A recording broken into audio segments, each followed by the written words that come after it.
We're back with another midweek episode.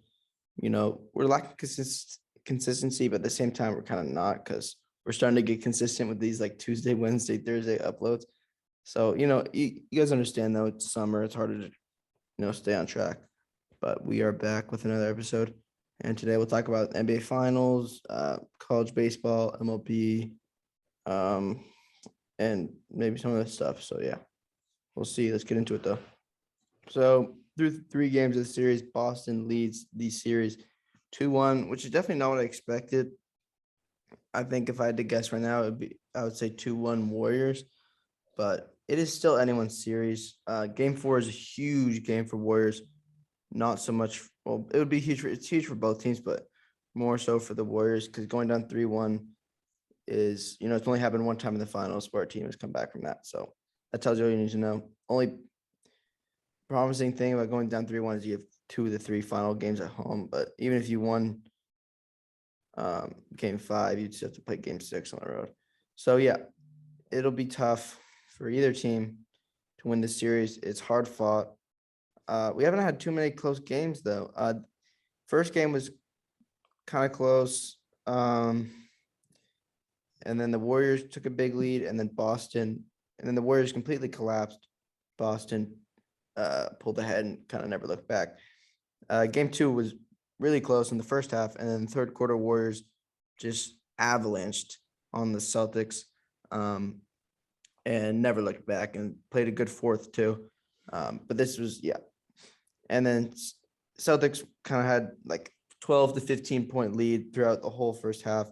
Warriors came back and even took the lead in the third. And then in the fourth, again, they collapsed. Fourth quarter collapse that the Warriors have had, which is not a good sign at all. So the Celtics took a 2-1 lead. So what are your predictions going forward? I think, it's going to be Warriors have to win 3 straight for my Warriors in 6 thing to happen, which I think is possible, but I think Warriors in 7 is my new prediction. I like Warriors in 7. I'm not worried at all, honestly. I know a lot of Warriors fans tonight were bummed, but I wasn't too surprised. I thought Boston would pull this one out. I mean, it was the first game in TD Garden, first finals Boston's had there in a long time. They were really excited for it. I'm really not surprised. Jaylen Brown, solid 27 points for him, but it wasn't really the offense of Boston that surprised me today. It was their defense. I mean, they were good. Such a great defensive game plan held there. I mean, their coach deserves more credit. He really does, because rookie coach, by the way. Yeah, Ime Udoka deserves all the credit in the world. He's been fantastic this year. And, it reminded me of game 1 a little bit. Like, obviously, you didn't have that Derek White and Al Horford shooting, but Marcus Smart seemed to be hitting everything. Tatum, he only had 26, but it felt like he had like 40 because the dude just made everything. And we wasted a good game from both Steph and Clay. Yeah, exactly. Everyone last 2 games, was like, Clay needs to get going. I mean, they kept him in garbage time in game 2 just to get him going. And he got going here, 25 points, and Steph had 30 plus. If someone told me that Clay was going to go 25 plus and Curry was going to go 30 plus, I would be shocked if you told me we'd lose this game. But we lost it. And even Wiggins went 18. It's just Draymond, 2 points, obviously fouled out, and then Poole only 10. It really was only those 3 that showed up today. Poole just needs more minutes, man. Giving Poole 24 is unacceptable for Kerr. As one of your best offensive players, he needs way more minutes. And what do you think about Draymond? Because I know he's a legend. Draymond was garbage today. There's no other way to put it. This guy, it would be hard to tell you that this guy dropped 34 in the 2016-2015 championship. No way. I just can't see this guy dropping 34 maybe ever again. In that game 7. His offensive ability fell off the cliff, but that's not what I'm worried about. He doesn't look sharp as a passer right now. He's turning the ball over a lot. His defense is still phenomenal. But yeah, the turnovers are crazy, and he's getting too aggressive. Like, too many stupid fouls for no reason. It's pissing me off as a fan. I find it fascinating that Damian Lee just gets no minutes now, but he gets tons of minutes when Steve Kerr wasn't coach. He's just not very good. When Steve Kerr wasn't coach, though, he got minutes. Iggy with 2 minutes is very surprising to me. I mean, Pizza's getting a lot of minutes, 3 minutes. I Eat Pizza's getting 3 minutes. I Eat Pizza. What? Um, That's flight's name for Bazika. really, Bielitsa. I eat pizza. I thought Gary Payton was Chioza's mimosa. Gary Payton had a great game too. Did not impress me, especially defensively today, which was kind of concerned. I thought he got beat off the dribble a lot. Yeah. So yeah, just awful defensive game for the Warriors and a terrible rebounding game. I mean, just if you look at Celtics rebound, 6, 8, 10, 9, 7, 5. Lots of dude with high rebound totals, not so much on this end. So got completely dominated in the rebounding game. So many second chances for the Celtics, and that's what caused them to win this game. And the Warriors are playing super well in the third, but decent in the second. In the first and fourth quarter, they need to make drastic improvements. Throughout the playoffs, they've consistently started off slow in the first, sorry, and they've kind of gotten away with it. But it's the finals now. Like they need to start to step it up. I'm still not worried. I still think we can win the series. But yeah, not ideal place for the Warriors right now. Yeah. And, even like game one, when Jason Tatum didn't play well, the Warriors still lost. That was the most worrisome. But I don't think Al Horford, and Derek White are going to be doing that in any other games. But today they did lose. Good games kind of for everyone on Celtics. But if I had to give you guys predictions right now, although the Celtics up 2-1, I'm fairly confident Warriors are going to win game 4 and game 5. I think they're going to be up 3-2. Game 6 is a toss-up. I think either the Warriors win the NBA championship, NBA finals, game 6 in Boston, or the Celtics win it. And if they do, I still think the Warriors win in 7. So I'm still confident in the Warriors, but game 4 is a big one, obviously. Yeah, I think game 4 decides the series for the Warriors. I think if they win it, they win the series. And if they lose it, they lose the series. So this is a big game because if they win this game, it's a 3-game series, and And they 2 of those host are too. home. Mhm. So this game 4 is massive. So we need the big guys to show up. And they did today, which is frustrating that we didn't win. But defense needs to be better. Poole the rotations need to be better by Kerr. People need to get more minutes. I mean, this minutes distribution was just horrid. Like, why is Steph getting only 37? Wiggins is getting 40. I think Wiggins is a huge impact player, but he should not be getting more minutes than Steph and Curry, man. It's just Yeah. Steph needs to be getting 45 in the finals. He can barely sit. Like we need him on the court all the time. And also it's a little concerning that freaking Al Horford stepped on his foot and now he was limping off the media stage. So And to talk about it from a neutral perspective, though, it's these Celtics stats today. I mean, I think that the Celtics team, they need to keep it up. I mean, obviously, Jaylen Brown played well. Marcus Smart had a terrific game, and Tatum. All 3 of them are producing. They need Al Horford, I feel like, to go 10 plus each game if they want a shot.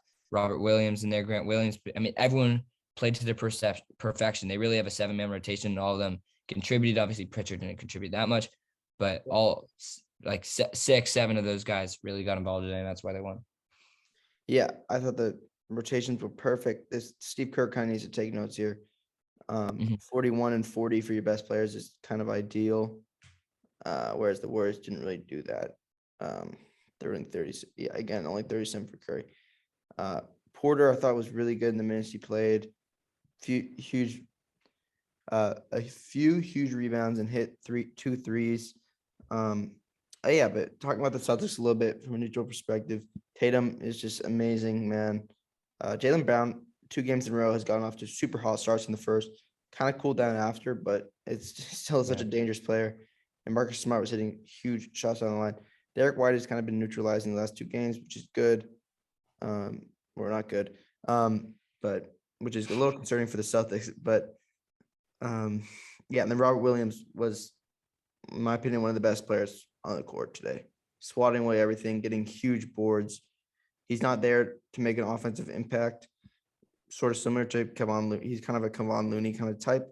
But yeah, he was huge today for the Celtics.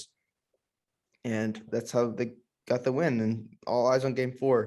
Only 1 day rest in between. So Yeah, we'll see all them. Will be played on Friday. So yeah, and as someone, I will say, someone that has been a big Jaylen Brown fan since, really he's been in high school, since he was at Wheeler High School in Marietta, Georgia, when he committed to Cal, and following the guy. We'll roll a picture right here of me meeting him in college, or really me, just a photo. He's behind me, but it's pretty cool seeing him ball out second best player on the NBA Finals team right now. So yeah, pretty cool. Yeah, it is cool. Yeah, All right, so let's talk some college baseball. do it. All right, folks, let's talk about some college baseball today. You know, MLB, it's in the dog days right now. College baseball, it's at the best part of the year. So let's chat it up about that. Starting it off with the regionals that just wrapped up, and we have the super regionals now. So 64 teams make the playoffs. We're down to 16 teams. So Tennessee, the number 1 team in the country, and Stanford, the number 2 teams in the country, both won their regional. Notre Dame won the Georgia Southern Regional as a 2 seed, so they'll play Tennessee now. Stanford won. Oliver, I was at 2 of these games in the Stanford Regional. They played Texas State both times. They lost the first time, and they were down. Oh my goodness, one of the craziest college baseball games I've ever seen. They were down 3-1, bottom of the ninth, winner takes all, and they hit 2 bombs and a walk-off, and they won it. So poor Texas State, though. They played their hearts out. Yeah, Texas State was pretty damn good. Took 2 solo back-to-back home runs, single intentional walk, and another single to win it for the Cardinal. But yeah, this is very close to having the Stanford logo grayed out here, having that Texas State logo illuminated, which would have been a phenomenal upset for those Texas State players and fan base. Yeah, you saw those highlights. I mean, Drew Bowser, Brock Jones, Braden Montgomery, who can pitch and hit, by the way. So many dogs on that Stanford team, and they're all young, which is crazy. You know, I didn't even know that happened in college, where you just pull people in. Because I saw that lefty guy who like struck out 2 guys in a row was just playing first base the next inning. I know, it's like high school. Yeah. That team is ridiculous, Stanford. But yeah, Texas State almost beat them. I mean, they beat them for real the first day and almost beat them and made this. I think they would have beat UConn, the 3 seed, who made it, one of the lowest seeds that actually made the super regional. So they upset Maryland in the College Park regional. UNC in Alabama, Arkansas.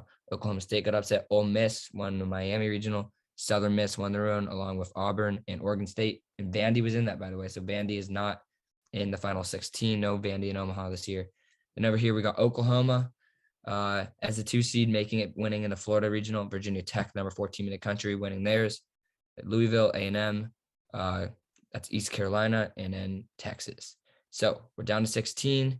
Personally, Oliver, if we had to give our 8, I love the Notre Dame Fighting Irish. You know, my brother goes there, but I think Tennessee is the best team in the country. Yeah. So I think Tennessee is going to win that. You agree with that? Yeah, I mean, it's baseball, anything can happen, but Tennessee is the best team in baseball, and they have been all year pretty much. So, yeah. Yeah, and here, and I like Texas. Just 2 out of 3 series. These East Carolina Pirates, though, have had a great season. I mean, this comment says right here, they had almost a losing record, and then they finished the season 45-18 and hosting Texas. So yeah, I actually like East Carolina. I think that they're saucy, man. I think Texas has struggled a little too. I know they just won their regional, but they were supposed to be the best team in the country. I trust Texas to pull through here, though. Yeah, I could see that. And then Louisville just beat Michigan, so I like them. I like Oklahoma to upset Tech. I like Tech here. Yeah, so I like Tech, Louisville, Texas, and Tennessee. Yeah, and Stanford, I think will beat UConn because UConn wasn't even a 2 or 1 seed in the regional. I like Arkansas, Ole Miss, Southern Miss, a little Mississippi battle. It's pretty cool. Yeah, I like Ole Miss here. I mean, they were the number 1 team in the country for a good while before Tennessee kind of took over. I just don't trust these small schools. Sorry, but I like Oregon State. Oregon State. I like Stanford, UNC, Ole Miss, and Oregon State. Yeah, so should be fun. Would be cool for me to have Notre Dame, Oklahoma, Stanford, 3 schools that I have some connections to in the College World Series. That'd be cool. That's facts. That would be pretty cool. But yeah, all right. So there we have some college baseball talk. Next time we talk to you guys, maybe we'll have Omaha set. So, yeah. Yeah, who knows? Hopefully. Let's talk some softball. All right. So in the softball College World Series, it's the same format with the regional, super regionals, but they're a bit ahead. So they're in the Oklahoma City College World Series right now. And Oklahoma beat UCLA, and now they're playing Texas in the championship, and they won, I believe, 16-1 tonight. So the Lady Sooners are 1 game away from winning it all. I mean, Oliver, this team may be one of the most dominant college sports teams we've ever seen in anything. I mean, I think about the LSU 2019 football team. That team was pretty solid. But this Oklahoma softball team, the amount of games they've played and the amount of wins they have, it's unreal. No, I wholeheartedly agree. I might stretch that to say the most dominant. I mean, Yeah. we barely seen anything like this. Just against UCLA a few days ago was the first time the whole season they'd been out homered in a game. And they play a lot of damn games. So yeah, Yeah. this team is phenomenal. They're gonna win it all, no doubt in my mind. They're gonna sweep Texas. So yeah, it's just it's utter dominance for those Sooners.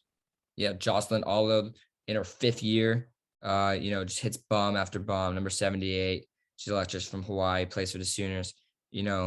Unreal. She's fighting 475 this year, out of 425, 2020, 420 in 2018, 379, 29. So she's a Jeez. beast, but her best year ever this year, so good for her. And yeah, so pretty cool. The Sooners, tons of fans for them, and they should win it tomorrow. So I had to give a shout out to the softball. Yeah, work too. yeah, of course. Shout out. NHL boys, the Colorado Avalanche did not mess around. They absolutely dominated the Edmonton Oilers. The team down south in Colorado just had no games. I learned this from a Canadian recently that for Edmonton people, they see Colorado as like a southern team since they're so north in Canada. So yeah. The Avalanche won 4-0. I mean, I think they're gonna win. But Yeah, yeah. the Avs are just dominant. It's But kind of then like in the East, it's kind of just like who wants to go. and then the Lightning and the Rangers. This is a much better series, tied 2-2. I think we'll go 7. I'm personally rooting for the Rangers just from, a little different than the last few years. But I think Rangers Avs would be a good series. We're gonna bring in a guest in a minute to talk about it. But one thing I would like to say is something I really admire the NHL for doing this year is they're bringing in, or they're waiting, no matter when the Western and Eastern Conference Finals ends, they're waiting for the NBA to finish so they can be the only finals going on after the NBA. I think that will get them much more views because after NBA ends, it's just MLB. That is smart, yeah. With no World Cup too. I think I might tune into that, yeah. So, yeah, despite having Connor McDavid, the Oilers do get swept.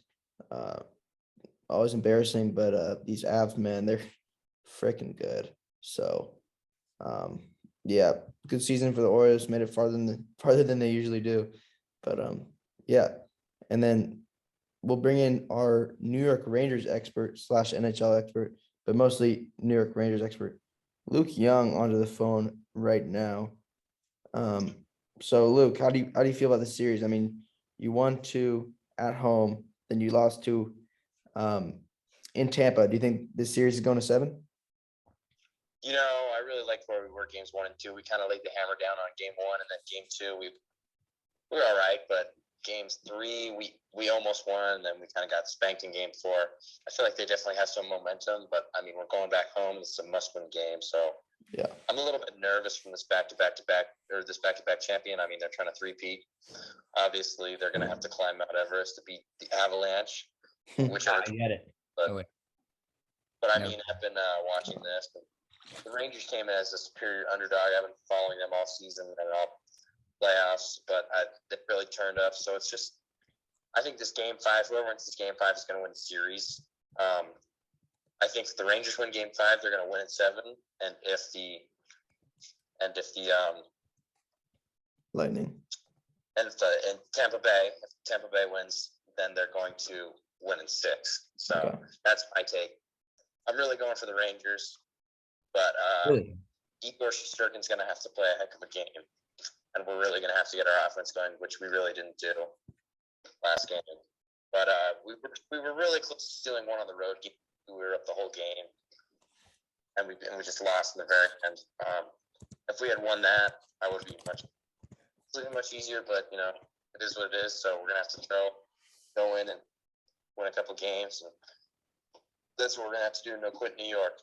Yeah, no quit New York, man. It's been the underdog kind of the whole playoff so far. Yeah, we've been following the Caesar's Palace betting odds. It started at like what, plus 3,000? Yeah, I mean it was low. Now plus 380, whereas the Avalanche are down to minus $210. Or you have to, where that would mean that you would have to put $210 to make $100. So Yeah, Avalanche are heavy favorites right now, as they should be. But Tampa Bay and Rangers or New York Rangers are going to try to contest that title. So yeah, it's going to be a tough series for these Rangers, Luke. And thank you for joining us on CS Sports Talk. and thanks for having me. I'm always happy to be on the great show. You know, I'm watching every week, and we love the content. Yeah, thank you so much. Always a Okay, pleasure. thank you. Always a pleasure, Mr. Luke Young. And yeah, so there you go for the Stanley Cup playoffs, man. It's who wants the Avs? I know I don't. So yeah. The United States men's national soccer team played 2 international friendlies since we last talked, folks. They played Morocco and had a great win, 3-0. Very solid win. You know, they played really well. Morocco's a team in the World Cup, I believe. So looked good. I think so. And Yeah, then they're a pretty good team. they hosted Uruguay at home, probably the best team we are going to play until Qatar. And they tied 0-0, but USA didn't get like dominated in 0-0. They had a lot of shots, a lot of chances. I think the biggest question for the US is one goalkeeper. You know, we're lucky. We have tons of goalkeepers that can play. Matt Turner, you know, and obviously Zach Steven and then Sean Johnson played. He looked great. We have guys that would feel comfortable no matter what. And then the other question is who's going to be the 9? Who's going to be the striker center forward? Because right now we can't seem to find a consistent 9. So maybe we go for Tim Way, a false 9. I don't know what we're going to do. But Jesus Ferreira didn't look that good. So we'll figure it out. But yeah, we look solid, and I'm excited for the World Cup. Yeah, man. There's you know, obviously with these friendlies, we're trying out different stuff, different people. But yeah, I think Matt Turner has got to be. I like Matt Turner as my goalkeeper, man, in Yeah, Qatar. Arsenal now too. Backup for Arsenal. Yeah, I really like him, man. I think he's my goalkeeper in Qatar. You know, and Tim Weah had a goal. You know, you saw different guys. On Scally, different guys making their debuts, their first caps for this U.S. men's national team. I thought DeAndre Yedlin looked good as well. I'm saying for the U.S. to tie against such a good team like Uruguay, and then we play Grenada tomorrow in the Nations League. Should be I want 4-0 more. And folks, one more thing. Rafael Nadal won the French Open another time. So he now has 22 majors, 14 of them on the French Open clay. So he has 22. The other 2, Djokovic and Federer, are at 20. So he's asserting his lead. He probably won't win Wimbledon. I assume that Novak's going to win that, but we'll see. So we'll give you some Wimbledon predictions when that comes up in July. But for Also, now, Rafa. Carlos Alcaraz slight elbow injury, bro. Slight elbow injury. He's out for the pre-tour for Wimbledon. Yeah, Rafa Nadal wins it. Shocker. All right, so we will see you guys next week. I'll try to get it done. I'll be out of the country, but I'm still going to try to make a appearance next week. Yeah. All right. Peace out, y'all. See you next week. Sorry for the Thursday episode. Peace.